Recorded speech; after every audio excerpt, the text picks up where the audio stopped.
dia, boa tarde, boa noite, como vocês estão? Meu nome é Neuraci, como sempre você pode me chamar de Neura. E hoje nós vamos dar sequência a essa pequena série de 10 filmes de menininho. Vamos falar sobre o segundo Velozes e Furiosos, o Mais Velozes e Mais Furiosos. Se tem uma coisa que eu admito sem dúvida nenhuma, é que os nomes do Velozes e Furiosos vão ficando cada vez mais legais. Se você ainda não viu minha primeira review do primeiro Velozes e Furiosos, eu vou pôr aqui, novamente, se eu não pôr, onde vocês me lembram, que vocês são os anjinhos da minha vida. E no primeiro filme nós falamos sobre conselhos profissionais, para você ser um bom profissional de sucesso, ser o amigo de todas as entrevistas de emprego, ser o sonho dos recrutadores. Nesse filme a gente vai continuar falando sobre boas dicas para ser um profissional, mas com um adendo maior para chefe, líder, gestor, gerente da sua vida e como você pode ser o melhor profissional. Se tem uma coisa que os chefes do segundo Velozes e Furiosos são péssimos chefes, ou péssimos gestores, ou péssimos líderes. Eles não são bons em nada, eles não deviam estar no cargo que eles estão. O filme começa novamente com um racha, porque eu acho que é padrão. Não sei, depois do quinto filme eu sei que eles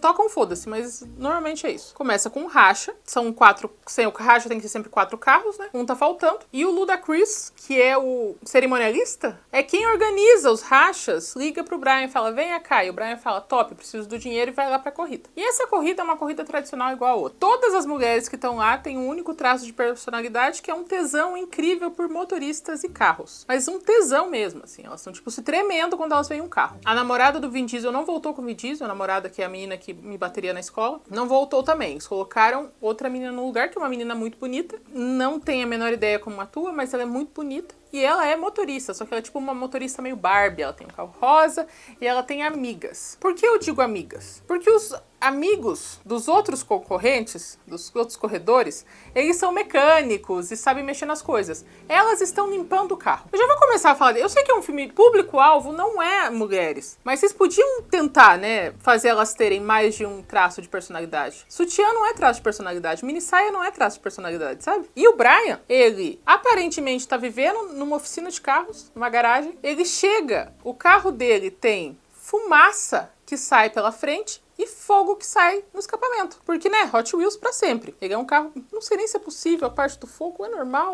Amigos, agora que eu tenho um público muito amado de homens, me digam, você pode ter um carro que solta foguinho assim por uma quantidade longa de tempo ou é só tipo na hora? Não existe nenhuma chance do fogo entrar pra dentro e explodir o carro? Me contem nos comentários porque eu quero saber isso, eu fiquei curiosa, porque a fumaça da frente dá pra fazer um efeitinho, beleza. Mas atrás, fogo eterno, coisas que eu gostei do segundo filme. Eu amei a estética do filme, porque o segundo filme, ele tá bem menos pautado na realidade, e ele parece muito um jogo de videogame. Então os carros têm muito neon. A maneira como o diretor grava é de uma maneira muito mais cartunesca, sabe? Parece muito mais um videogame, um Need for Speed da vida, do que um filme. E eu achei que ficou muito bonito. Eu achei que deu uma caracterização muito boa pro filme. O Racha segue a mesma linha do primeiro filme, que é todas as apostas são feitas em dinheiro. Então todos tinham que ter $3.500 no bolso, preparados para apostar. Inclusive o Brian, que veio correr por causa do dinheiro, tava lá com o dinheirinho dele. Os $3.500 também tinha. Não sei que falta essa de dinheiro, mas tá. Todos dão dinheiro, partem pro racha. O racha é super emocionante. Por 20 minutos eles correm. E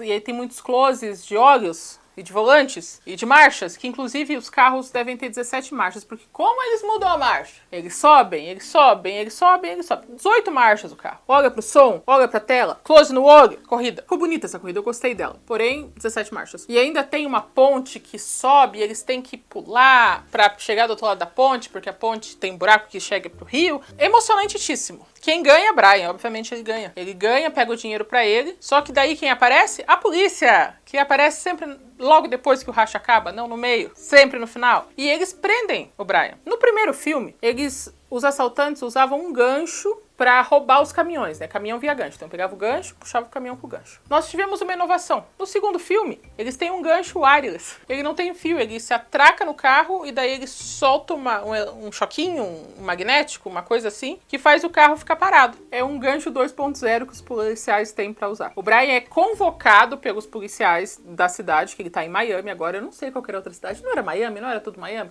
Enfim, ele foi convocado por novos policiais. Por quê? Existe um grande mal traficante / mafioso / pessoa má, que eles estão tentando pegar há muito tempo, mas eles não conseguem incriminar ele. E eles têm uma pessoa dentro lá da mansão do mafioso que tá contando as coisas pra eles. Eles descobriram que eles vão precisar de motoristas de fuga. E vai ter meio que uma entrevista de emprego, assim. Então eles precisam de 2 motoristas que topem ir lá pra tentar ganhar e ser empregado do mafioso, descobrir o segredo e assim conseguir fazer que ele seja preso. Qual é a troca? Se o Brian topar, que tem uma quantidade absurda de multas de velocidade. Que surpresa. Então todas as multas vão ser apagadas se ele fizer o que a polícia tá mandando, né? E daí ele fica tipo, tá, top, beleza. Quem que vai estar lá comigo? Daí mostra um policial. Daí o Brian, que tá na condição de condenado. Condenado, ele ia ser preso. Ele começa a perguntar pro outro policial que seria disfarçado com ele. E aí, qual você acha que é o motor melhor para a corrida? Daí ele cita 2 motores. Daí o policial, que não entende o bastante de carros, fala o motor e ele olha pra ele e fala: não tem como eu trabalhar com esse homem. Você tá louco? Você quer que eu vá preso? Só topo se for um cara meu. Polícia aceita. E quem é o cara que ele decide? Um amigo de infância dele que surgiu. Um novo amigo de infância dele, que ficou 3 anos na cadeia e agora tá passando por prisão domiciliar. Ele tá com aquela caneleira, sabe? Então, o cara que traiu a polícia deu um puta de um prejuízo no final do filme. Por causa do amor sincero entre 2 homens heterossexuais que ele tinha pelo Toretto. Que eles contratem o melhor amigo de infância dele, que também ficou 3 anos preso na cadeia e agora está na caneleira. Ele demanda! E a polícia fala: tá bom, nós não saberíamos o que fazer sem você, Brian, que traiu literalmente a polícia. E agora a gente vai contratar um presidiário pra trabalhar junto com o cara que traiu a polícia. Porque faz sentido. É isso. Esse é um top. Pode ir lá, a gente vai contratar o cara assim. Lição de profissional de sucesso número 1. Tenha consciência do seu lugar na empresa. Não se pague de chefe, não sendo chefe. Não fique mandando nos outros só pra parecer que você tá trabalhando, sendo que você não tem esse poder. Não fique cobrando coisas que não são da sua conta. Não fique achando coisas que você não é. Por exemplo, se você traiu toda a polícia e tem um monte de multa de trânsito, você não manda nos policiais. E os policiais não deveriam obedecer também, mas não mande no policial. Não mande quando não é seu lugar de mandar, porque só vai criar inimizade, só vai fazer as pessoas pegarem ranço de você. E eu fiquei com o ranço do Brian mandando nos policiais, bem que os policiais são péssimos. Pai amado. Gente, que desserviço a carreira militar dos Estados Unidos, hein? Então o chefe de polícia e o Brian vão buscar lá o segundo cara, que é o Roman. E ele tá participando de um racha de destruição de carros. Então são vários carros, é tipo um carro de bate-bate, assim, ó, e eles se atacam, em troca de dinheiro também, provavelmente. Eles têm vários estilos de racha, dessa vez eu achei criativo. Então, eles são carros que se matam e sobrevivem. Eu sei que tem um nome, eu sei que você vai me lembrar, então eu não vou nem pesquisar. Daí ele tá lá, quando o Brian chega pra falar com o Roman? Quando ele chega pra falar com o amigo tá puto, porque ele fez alguma coisa ruim, que não deixa bem explicado, ficou 3 anos na cadeia e o Brian, sendo um policial, não fez nada pra ajudar ele. Então quer dizer que o Brian teve algum tipo de escrúpulo em algum momento do passado. A primeira sola de bota que ele se encanta, que ele vai abandonar a polícia. Ele tinha um negócio especial com o Toretto mesmo, porque o Ronan passou os panos. Então a primeira coisa que eles se cumprimentam como brigando. Eles caem no pau, eles brigam bastante um com o outro, param de brigar e ele explica para ele, fala: olha, você não vai estar mais em prisão domiciliar se você for comigo e a gente fizer esse serviço. O que você acha? Você vai ficar livre. Daí fala: top. E eles param de brigar imediatamente. Ele fala com o policial, fala: é verdade isso? O policial fala: é verdade isso. E ele fala: sei. Detalhe muito importante desse filme. Ele tá em prisão domiciliar, mas ele mora num trailer. Então, eu não acho que seja assim que prisão domiciliar funcione, que você pode levar a sua casa... Você não pode levar a sua casa com você onde você estiver. Não tem um perímetro, mas ele estacionou a casa dele perto da onde ele participa das corridas. Acho que é Derby o nome. Porque ele vai ficar daí a 100 metros da casa dele. Mas eu acho que não é assim que funciona. Daí eles levam o Ronan e o Brian para um barracão. E lá eles entregam 2 carrinhos de Hot Wheels para eles. Super tunados, super prontos para eles provarem que são bons na corrida quando forem se apresentar ao Carter. O cara mal se chama Carter. Quem que explica tudo pra eles é a Mônica Fuentes. A Mônica Fuentes é o contato deles lá dentro, que aparentemente ela é uma policial disfarçada. Só que ela é tipo a pior policial disfarçada do mundo. Gente, pelo menos uma mulher se disponível dar traço de personalidade pra ela. O filme inteiro ela não sabe dar um soco, não sabe dar um choque, não sabe, não bater em ninguém, ela não se defende, ela tá lá quietinha. Ela em nenhum momento parece que foi na academia de polícia. Tanto que a primeira vez que eu vi o filme, eu pensei, mas será que ela é namorada dele e a polícia conseguiu convencer ela? Porque não faz sentido. Mas pelo que parece é isso. Ela é uma policial disfarçada que tá há 9 meses junto com o Carter. E ela explica que o Carter precisa de motoristas de fuga e ele vai fazer uma entrevista de emprego coletiva com vários motoristas de fuga e eles têm que ganhar a confiança do Carter. Mônica, sai do barracão da polícia! Entra no carro de um dos 2 e chega até a casa do malvado. até a casa do Carter. Ela não sai uma esquina antes e venda. Não, ela chega no portão e entra por trás. Por quê? Ela foi com eles. Por que ela não foi separado? Sobretudo porque a próxima cena é o Carter olhando nas 12 câmeras de segurança que ele tem. Ele tem uma TVzona com um porta-retrato cafona de ouro. Cafona. E ele tá vendo todas as entradas. Então, ele não viu porque ele não quis que a menina disfarçada saiu do carro do Piá. Porra, Mônica, me ajuda a te ajudar, senhor amado. Daí eles chegam lá. Ah, uma coisa que eu esqueci de falar, quando eles estão indo pra casa do Carter, o Brian imediatamente se sente atraído pela Mônica, né? E ele age como um Piá de 13 anos que entrou na puberdade. Ele olha pra ela e começa a fazer uns olhares, e daí ela fala, olha pro trânsito. E daí ele não olha pro trânsito, porque ele é bom nesse nível. Ele aperta o acelerador, segura o volante e continua olhando firme pra ela. Porque aparentemente ele é um X-Men, ele é um Jedi, ele é um motorista que não precisa dos olhos pra ver. Ele transcendeu a visão periférica. Ele vê 360, mesmo sem olhar pra frente, porque é isso que é um motorista valioso. Um cara que pode dirigir olhando pra você. E tá tudo bem. Isso é muito mais do que saber dirigir. Ele é tipo o mestre dos magos da direção. Mas voltando pra lá, voltando pra entrevista de emprego. Juntam todos, Carter explica a seguinte história. Minha Ferrari foi apreendida pela polícia. No porta-luvas da minha Ferrari tem uma coisa. Eu preciso que vocês vão buscar essa coisa pra mim. Quem chegar primeiro, pega a coisa, traz pra mim e ganha um emprego. Top? Como todos esses corredores fazem? Eles saem correndo, cada um pega seu carro e eles fazem o racha mais chamativo da história. Não tem um carro disfarçado, muito pelo contrário, o carro foi feito para ser visto de longe, de perto. Imagina que você é um criminoso, que a polícia está tentando descobrir os seus segredos, e você decide abrir uma nova vaga, e o processo de classificação é um racha, e esse racha sai diretamente da sua casa. Não é uma boa ideia. Existiam outras maneiras de você provar que ele é um bom motorista de fuga do que trazer uma atenção para sua casa e nas ruas. No meio-dia, assim, dia, claro, e os carros entrando no meio de caminhão e se atropelando e se coisando. Isso é o número 3 de comunicação, prioridades.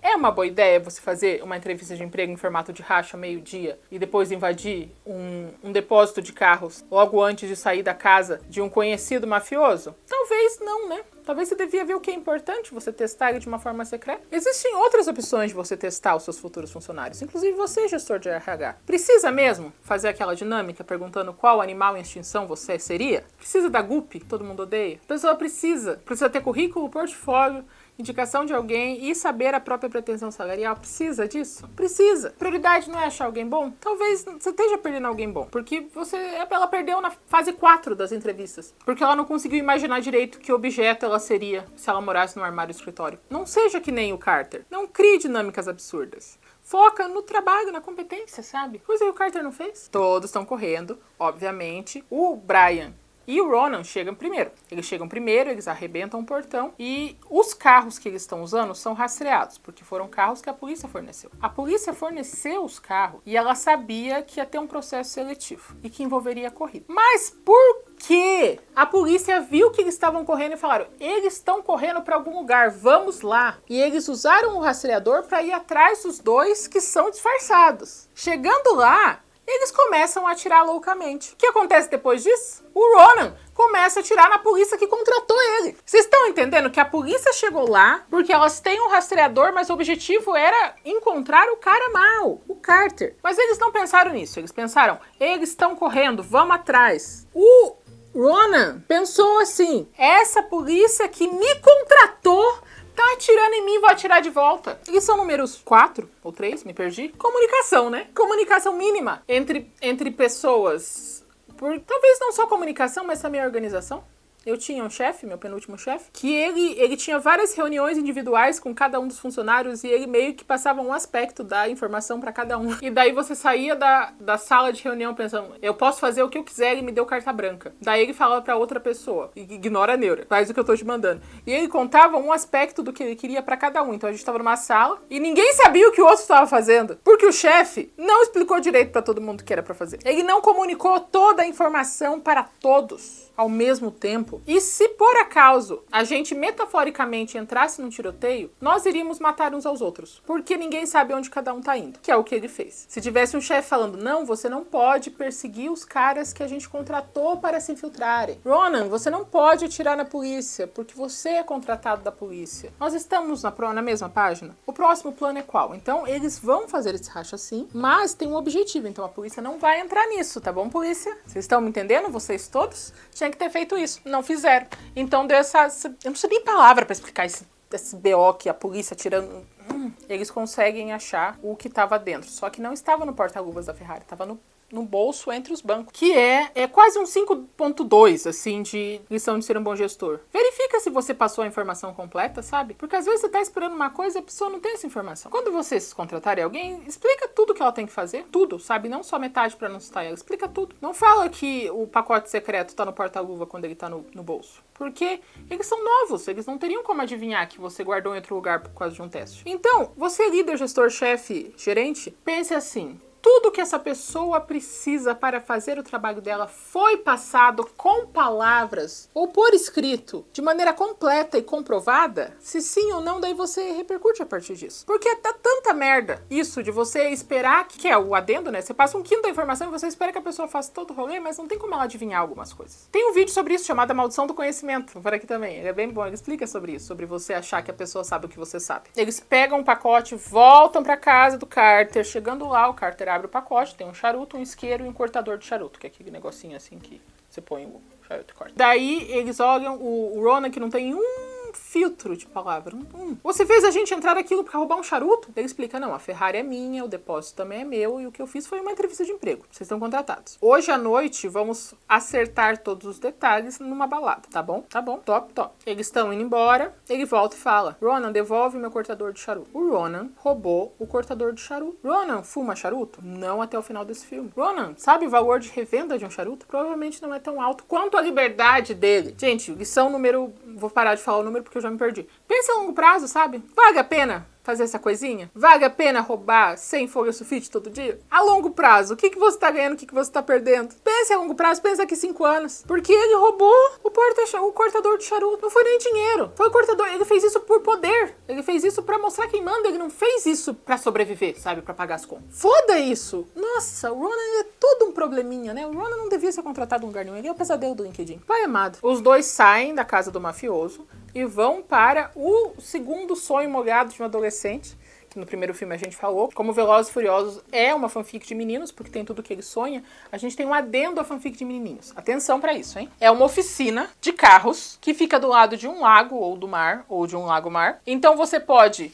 ver os carros e ver mulheres de biquíni ao mesmo tempo. Uma coisa dessa só sai da cabeça de um adolescente na puberdade, gente. No primeiro ele era um policial com acesso às armas, que trabalhava disfarçado fazendo racha, agora é muito pior. Agora é uma oficina de carro com acesso a gostosas. E tem várias pessoas brincando e várias pessoas consertando carros e você pode falar com os brothers e falar, roda, essa roda é maior. E outro fala, sim, foi mais caro. Capô. E eles, top, capô, gostosa. Que gostosa. E daí eles olham pra mulher. Então eles podem ter conversas profundas sobre gostosas e capôs e motores. Daí tem uma cena que é só muito engraçada. Eu ri alto no computador. Porque tá todo mundo lá aproveitando, né? Daí tem aquela única corredora, que eu não lembro o nome dela. E ela tá com um papel assim desenhando. E daí eles perguntam, o que você tá desenhando aí? E daí ela mostra. E é o desenho mais 7ª série que eu já vi na minha vida. Meu pai amado, é muito ruim o desenho. Que ela tá planejando, sei lá, envelopamento, adesivação de um carro. Só que tá muito bizarro e feio e mal desenhado. E ela tá tipo, não terminei ainda, mas é mais ou menos isso, sabe? Um projeto novo. E os caras tipo, nossa, isso é obra de arte. Isso é beleza. Isso que tinha que estar no Louvre. E daí é um carro com uns riscos assim. Eu ri muito alto quando ela mostrou aquele desenho.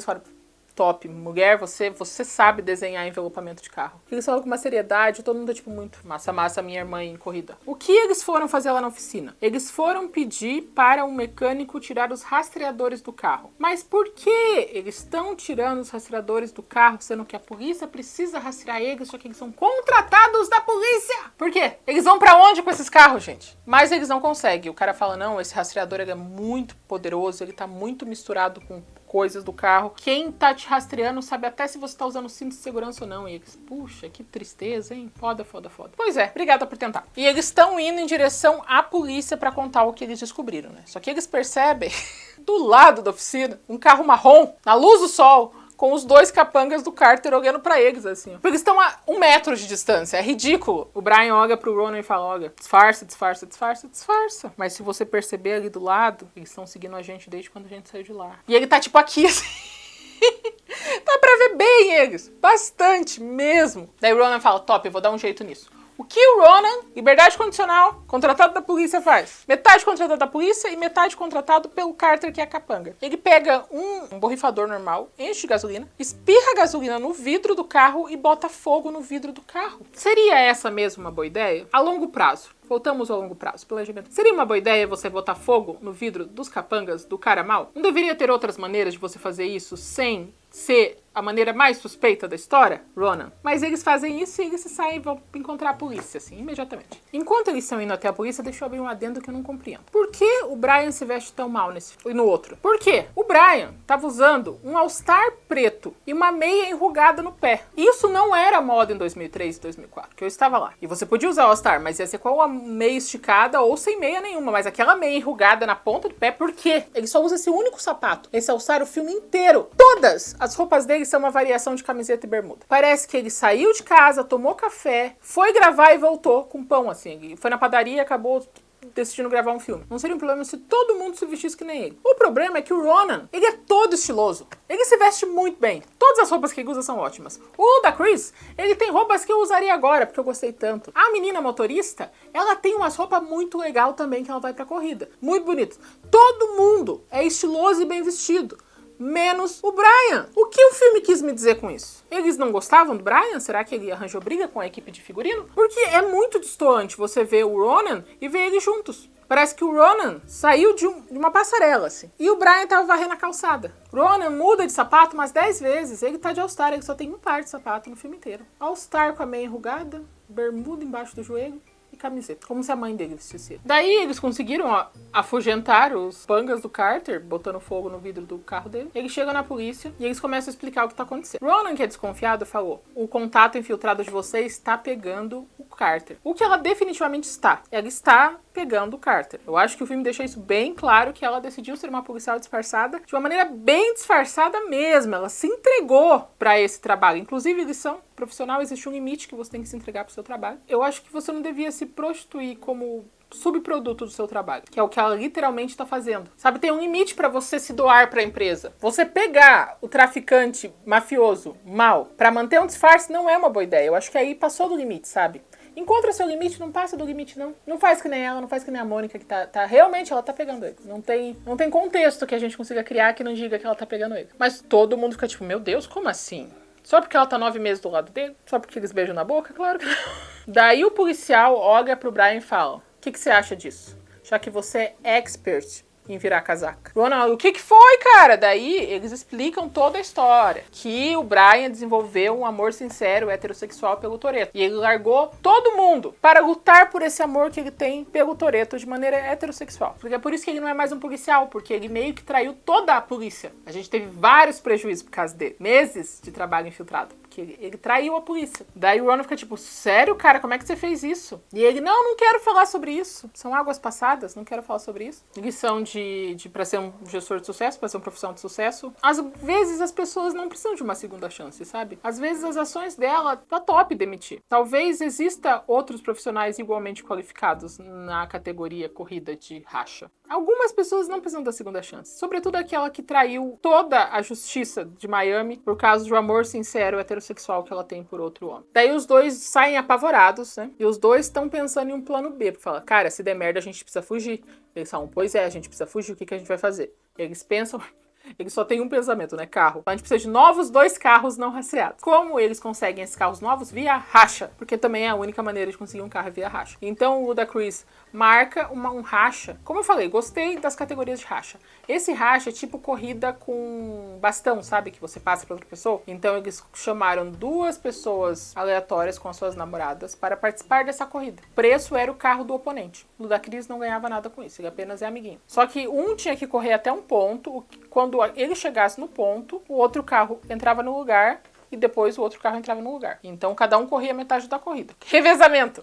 Corrida de revezamento, esse é o nome. E o racha também é super emocionante. Daí eles conseguem... Isso foi um dia só, cara. Esse dia foi cumprido, hein? Participaram do racha de manhã pra conseguir um emprego. Conseguiram um emprego. Foram na oficina mecânica barra... Ah, e naquela oficina mecânica eu esqueci de uma parte. A oficina mecânica tá tendo racha de jet ski. É uma oficina mecânica do lado do rio, cheia de gostosas, onde tá tendo racha de jet ski. Eles fazem isso, daí eles vão falar com o policial. Eles participam de um racha à noite pra conseguir 2 novos carros. E daí, meia-noite, eles chegam na balada. Viveram, hein? Foram produtivos. Chegando lá, a primeira pessoa que eles encontram é a Mônica. Eles têm uma conversa muito alta sobre distintivos e policiais na balada. Eu acho que a balada é do Carter, então eles deviam ter ficado mais quietos. Eles, sabendo que o Carter ia chegar a qualquer momento, a Mônica coloca a mão no peitoral dele e fala: ai, você não fechou a blusinha. Daí depois os dois estão conversando no bar e ela pega a pulseira dele e fala: nossa, uma pulseira. E eles parecem se relar demais. Eles não deviam se relar demais, porque eles não se conhecem, porque eles estão disfarçados. Mas o tesão era mais forte, sabe? Então, o Carter viu que eles estavam se relando, ficou puto mentalmente, chamou eles para um canto separado da balada para discutir assuntos, negócios. Uma coisa que em todos os filmes eles fazem que é completamente impossível. Reunião de negócios em balada não dá. E aí cada um sentado longe do outro falando assim, e não falando: oi! Oi! Então, eu tenho um negócio! Não dá, gente. Não dá pra você ter uma conversa profunda sobre negócios na balada. Nem que a balada seja tua, nem que seja no camarote, sabe? Carter fala pro Brian: você acha minha mulher gostosa? Ele fala: acho. Daí ele olha pra ele: você tem coragem? Eu respeito essa coragem. Olha pro Ronan e fala: você botou fogo no vidro dos meus capangas? Ele falou: botei. Fala: eu tenho uma certa resistência a autoridades. E daí o chefão fala: eu também não gosto de autoridade. Eles vão pra uma segunda sala. Essa sala tá fechada sem som. Quem entra? Uma moça que aparentemente ela tem um trabalhinho, ela é do job. Ela entra com um detetive corrupto. Carter tá lá falando: você viu que eu tô te pagando todo mês, né? Dele: sim, tá me pagando todo mês. Não o bastante, mas tá. Dele: então, você tem que conseguir aquela coisa pra mim. Dele fala: essa coisa é impossível. Ele pega, deita o detetive corrupto, pega um rato, coloca o rato na barriga dele, coloca um balde em cima do rato e pega um fogareiro. E ele explica a tortura. Quando o rato perceber que tá ficando muito quente dentro do balde, ele vai tentar sair de qualquer jeito. E a única maneira de sair é via sua barriga. Medieval essa tortura, né? Seria interessante se ele fosse o vilão da tortura. Mas essa é a única vez que ele faz isso. Se ele tivesse várias maneiras criativas de torturar pessoas, eu ia falar: tá, você tem várias maneiras, é tua pira. Mas a pira dele não é essa, ele só faz isso essa vez. E a tortura do rato dá certo, o que ele quer? Ele quer que por 15 minutos, toda a polícia de uma área, que não sei se é a área que ele mora, não esteja na rua. 15 minutos. Ele consegue que isso aconteça. E ele explica pro Brian e pro Ronan: vocês vão ter 15 minutos pra levar o pacote até o aeroporto, tá bom? Top. E daí, quando ele sai, ele junta a Mônica na parede e fala: você nunca mais vai relar em outro homem, só em mim. E dá um beijo nela.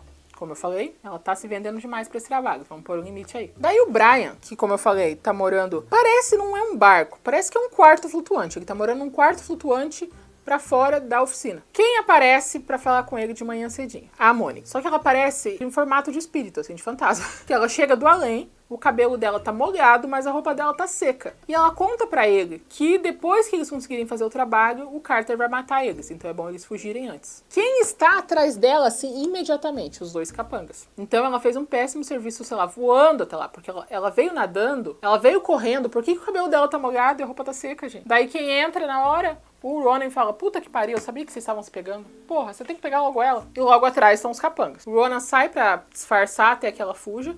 Ela se esconde no banheiro e foge silenciosamente pela claraboia. Pra onde ela vai? Eu não sei, ela é um espírito. Ela vai voando, porque não faz barulho na água, não faz barulho dela correndo. Ela apenas se transporta. Ela tá no banheiro, ela foge pela claraboia. Não vejo ela subindo, porque a claraboia é tipo alta, ela é menor. Então ela voou em direção à claraboia. Não tem outra explicação. E ela ainda chega antes que o Carter na casa dela. Então ele chega, ela tá lá de biquíni, olhando pro nada. Porque o Carter foi com os capangas falar com o Brian. Até que eu tô indo bem com os nomes dessa vez, né? Eu acho que eu não errei nenhuma vez o nome. E uma coisa que eu não entendo é que no filme aparece celular. Por que ela não ligou pra eles? Ela tinha que transportar pra falar com ele uma coisa que ela podia ter falado pelo telefone, já que celulares existem nesse universo. Daí Brian e Ronan vão até a polícia e explicam: ó, a gente vai ter 15 minutos que não vai ter ninguém, a gente vai pegar um pacote, levar até o aeroporto onde Carter vai fugir. A polícia fala: top, então beleza. Então eu vou fazer todo um plano pra gente pegar eles no ato. Eles falam: top. No dia que isso acontece, sei lá, no outro dia, o detetive que era corrupto decidiu que ele não é mais corrupto. Ele decidiu que ele vai prender sim o Carter. Então ele também faz sua própria emboscada. Emboscada essa que tem uma policial disfarçada, que ela tá toda trabalhada na dona de casa, assim, com o jornal, e dela tira o maior walkie-talkie que uma pessoa pode tirar da vida e fala, tudo pronto! Como uma pessoa disfarçada deve fazer, né? Reis do disfarce. Qual que é o pacote? Tem uma casa, e nessa casa, dentro das paredes, tem uma quantidade gigantesca de dinheiro. Por quê? Ninguém sabe. Então, os capangas do Carter vão pegar esse dinheiro, vão jogar no carro, os dois motoristas vão dirigir, levar até o aeroporto, Carter foge e dá 100 mil reais pra cada um deles. Quando isso tudo começa a acontecer, a polícia do detetive corrupto aparece, vários carros, e a polícia do Brian tá discretamente sondando eles via helicóptero, porque não tem nada mais discreto e silencioso do que um helicóptero, escrito polícia em cima. Daí uma polícia descobre a outra polícia, na hora. Então tem Brian num carro com capanga, Ronan no outro carro com outro capanga, e ainda bem que eles fizeram um plano C, que é o plano com a logística mais improvável da história. Eu tenho tantas dúvidas sobre essa logística. Nós vamos correndo até um barracão. O barracão tem vários carros. É um puta de um barracão. Eles entram no barracão de uma maneira também mágica, tão mágica quanto a Mônica voando em direção à casa do Carter. Eles trocam de carro e saem pelo outro lado. Então toda a polícia, as duas polícias estão fazendo uma barricada de carros, tipo 30 carros da polícia, para quando eles saírem. Primeiro sai uma linha de 7 picapes tunadas que vão passar por cima da polícia. Eles vão passar através da polícia. Como se não tivesse nenhuma consequência para isso. Ninguém vai ver placa, a polícia não vai fazer nada. Ela não vai ter nenhuma retaliação em relação a isso. Depois, uns 50 carros Hot Wheels decidem sair correndo de maneira organizadamente desorganizada. Então 50 motoristas de racha decidiram voluntariamente e gratuitamente fazerem uma movimentação só para confundir os policiais. Eu acho que a coisa que mais me duvida é isso, o gratuitamente e organizadamente. Tipo, 50 motoristas de racha, eles estão prontos para cair de pau o tempo todo. Eles faziam racha, tá todo mundo quase brigando, tá cuspindo na cara do outro, eles falam, tá, a gente vai apoiar vocês. Essa é a parte mais estranha. Como que eles convenceram todos eles a andarem? Fora que ninguém bate ninguém, sabe? Tá tudo muito ordenadamente desorganizado. Mas aí eles conseguem fugir, eles tentam pegar o carro e eles descobrem que no carro do Brian e do Ronan, a motorista mulher e o da Chris. E os dois estão partindo em direção à fuga. Daí eles conseguem fugir e eles estão indo o Ronan. O Ronan, ele chega até um ponto X e ele vai expulsar o capanga dele, né? Então ele começa a bater a cabeça do capanga no capô e ele usa um botão que eles colocaram, um botão ejetor no carro, que expulsa um dos capangas. Tchau, capanga! E ele fica lá preso. E ele pega o carro e vai pro ponto X, sei lá pra onde ele vai. O Brian tá pronto pra fazer a mesma coisa, mas na hora o capanga fala, vira ali. Daí ele fala, mas a gente não vai fugir por avião? E dele, não, vai ser por barco. E eles vão em direção ao barco. Daí acontece uma coisa muito boa. O Ludacris liga pro walkie-talkie do Brian. Ele tá falando assim, o Luda tá falando com ele pelo celular. Ele atende pelo celular. Atende e fala, vocês estão me devendo muito dinheiro. Por quê? Porque eles vão levar várias multas por se disfarçarem de outras pessoas e picapes destruírem as viaturas e 50 carros saírem. Ele vai...